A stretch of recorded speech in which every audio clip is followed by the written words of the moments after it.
guys, so today I'll be doing a review and at the same time a tutorial on how to use this multifunctional cleaning instrument.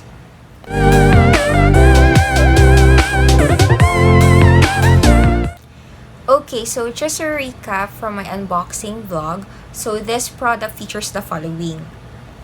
Meron siyang 5 probes. So we have here this elliptical probe and this pointed probe. So this is usually used sa mga hard to reach areas.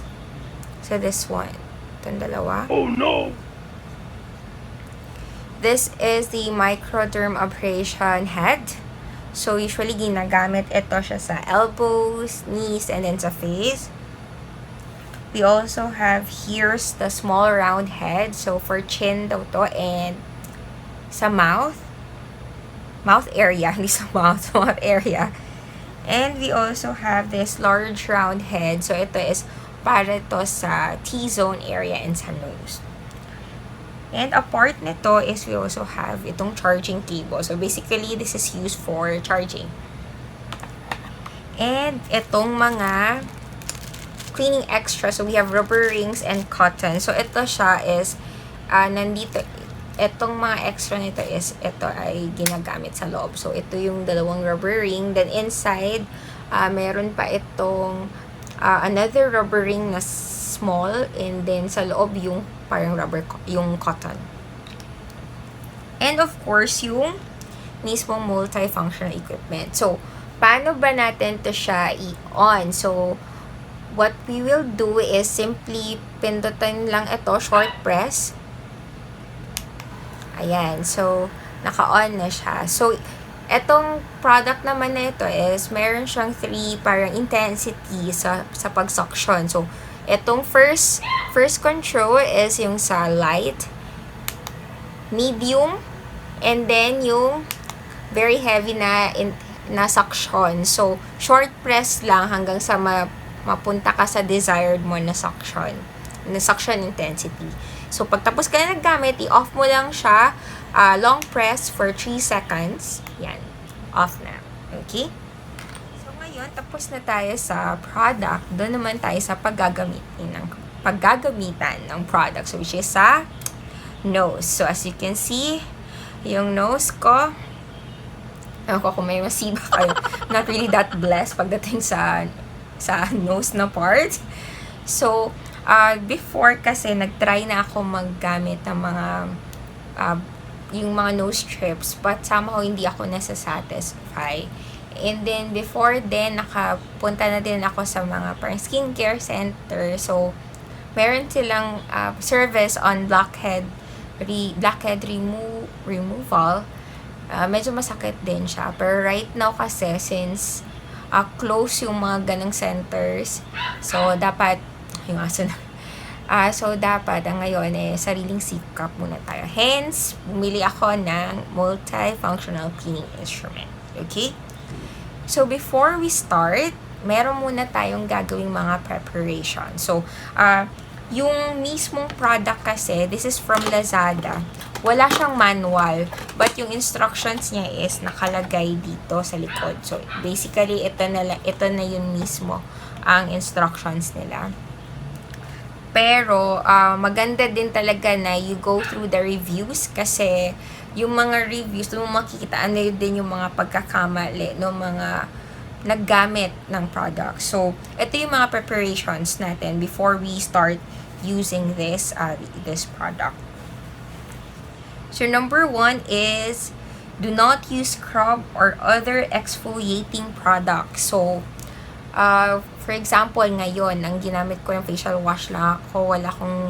Hindi ako nag-facial scrub or naglagay ng any exfoliating cream. Ang suggestion nila is, siguro at least 3 days prior sa paggamit nito, hindi ka maggamit ng facial, yung exfoliating cream at saka yung facial scrub.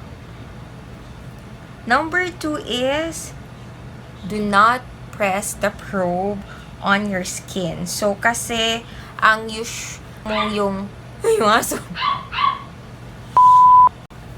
Okay, again, take 2. So, yung second natin na gagawin dapat is do not press the probe on your skin.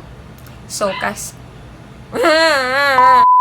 So, again, ito, take 3. So, ang next natin na parang reminders for before tayo gagamit nito is do not press the probe hard on your skin. Do not press it on your skin. Kasi, di ba parang gusto natin na masak talaga. So, may tendency tayo na ihagod talaga siya. So, ang sabi naman dito is, hindi mo na kailangan gawin yun kasi yung suction na yung gagawa mismo ng job na yun. So, dapat parang glide lang. So, to start, pwede na itry natin sa back of our hand. So, para at least matansya natin kung yung sa suction niya na part. So, nakita ko din sa mga reviews, yung usual na ginagamit nila is this one. Ito yung parang effective daw sa nose sa pagkuha ng mga blackheads and whiteheads. So, ito yung gagamitin ko ngayon. Remove it. And, yan, ilalagay natin itong knob na to. So, we will try it sa ating hands muna. So, isang ayun. So, pag na-try mo, at least matansya mo na kung paano idadaan later. Ayan, i-off muna natin, okay? So, syempre, pag i-try mo sa kamay mo, dapat, given na yun na dapat malinis din yung kamay mo before you try it sa kamay mo. Pangatlo, so, if gagamitin natin yung equipment, so, for dry skin daw, ang recommended is once a week lang. Kung oily naman, pwede daw twice a week. Pero, yung pinaka-ano niya na reminder is, we should not, parang, kung gagamitin natin, hindi dapat siya mag-exceed ng 5 minutes. Okay, so, yun na. So, mamaya, pag-start ko na timer ko para ma-ensure na hindi siya susobra ng 5 minutes. And pang-apat, move from top to bottom during use. Move from top to bottom during use and do not stay in the same place. So, mamaya, pag i-glide natin siya, hindi siya same position kasi ito daw yung nagko-cause ng redness. And recommended to use with derived lotion or foment with warm water on the cleaning area before use. So ngayon, actually, nag-prepare na ako ng parang warm cloth na pinabad ko sa warm water. So, gagawin natin is i-dab natin sa area na gagamitin natin for cleaning. Na paggagamitan natin ng equipment. So, in this case, sa buong face. Ayan. Para ma-open yung pores. Ayan. Isa pa.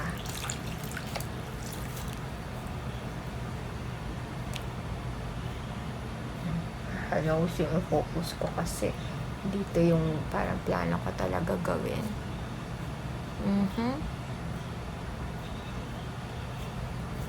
Ayan. Okay. So, pag ready na yung face natin, pwede na tayo magbegin sa paggamit nitong multifunctional cleaning instrument. Okay? Ayun. So, gagamitin ko na. So, kaya lumapit ako sa camera para makita nyo yung paggamit nitong multifunctional cleaning instrument.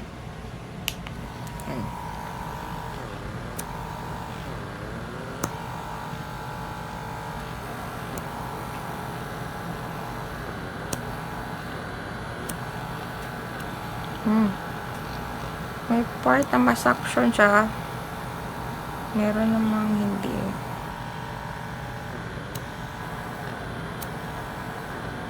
Titingnan natin.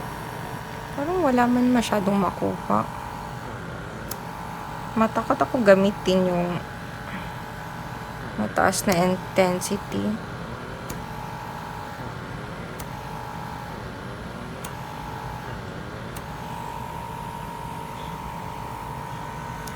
Walang nakukuha. Wait lang. Try natin different. So, nakagamit ako for 2 minutes. More or less 1 minute. Try natin yung isa. Etong fur nose. Ito gagamitin ko. Baka effective. Matakot ako maggamit ng first, yung itaasan ng suction mo. Try muna natin na, low yung suction.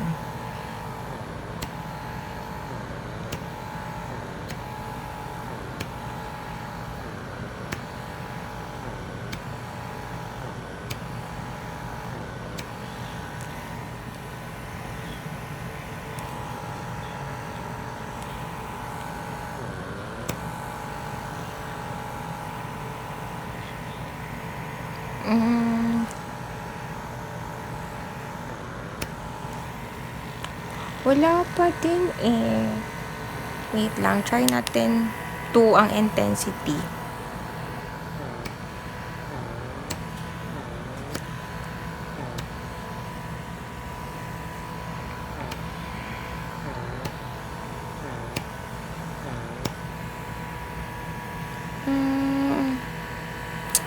Wala pa din eh.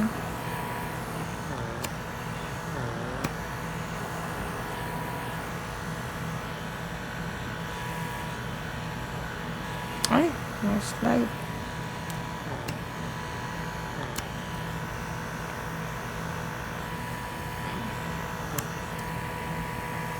Meron siyang kaunti pero di talaga siya ganun karami.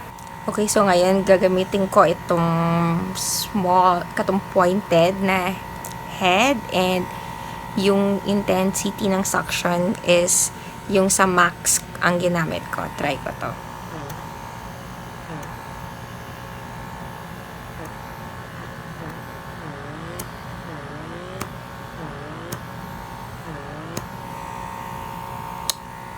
Oh, ayun. Merong kahit papaano nakukuha.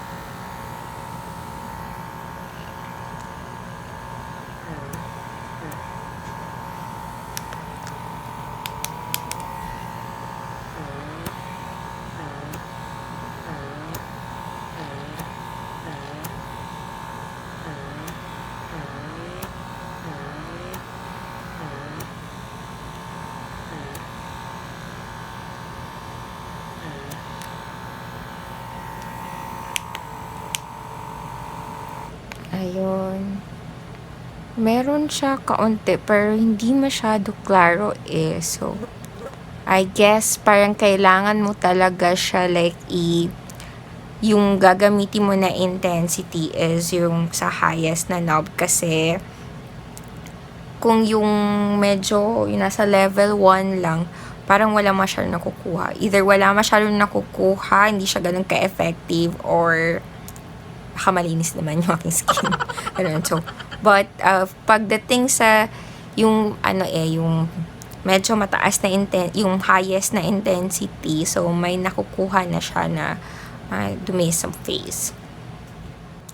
So, ayun. Tapos na yung 5 minutes. And, syempre, based sa instruction, naka-indicate na hindi dapat sumobra. So, I think, ang reason din nun is, parang pag masobran kasi medyo baka maghahapdi na yung feeling mo sa iyong face. So, baka instead of parang gaganda yung face mo, baka masobrahan pa. So, after nung 5 minutes na paggamit ng equipment, ang naka-indicate na next gagawin is to put a moisturizer. So, yung gamit ko is yung Nature Republic na soothing gel.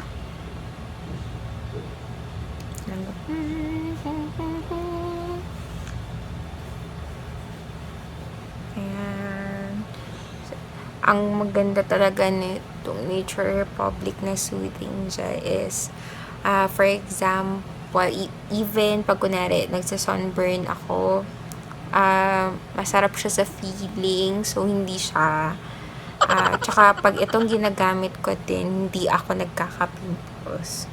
So, ito subok ko na talaga ng moisturizer. So, ano na lang natin? Papa-dry na lang natin. Okay, so for the overall review ko, ano ba yung overall verdict ko dito sa multifunctional cleaning instrument nito. So, actually, medyo na-disappoint ako kasi parang kaunti lang yung dirt na nakuha. Kasi, ano ba, yung nakikita ko kasi sa video ng paggamit nito is talagang nag-accumulate yung dirt sa like dito sa probe mismo. Pero maybe siguro fortunate din ako na baka hindi nga ganun karumi din ang aking mukha kaya kaunti lang yung nakuha. Siguro kung tatanungin kung effective naman siya, pero I suggest na gamitin natin yung parang highest na parang intensity for removing the tawag yan, the dirt sa face. At pangalawa siguro maybe din yung sa initial na preparation kasi kasi gumamit naman ako ng warm cloth para ipunas sa face, para ipa-open yung pores, pero siguro baka mas mataas pa ng konti yung sa temperature para talagang mag-loosen up at ma-open yung aking pores. Tsaka, ano pa ba? Yun, I think yun yung dalawa siguro na parang masuggest ko yung. Alright, that is it. Thank you for watching. So if you're new to my channel, don't forget to subscribe and hit that bell button for you to be notified with my recent uploads. Thank you. Bye-bye.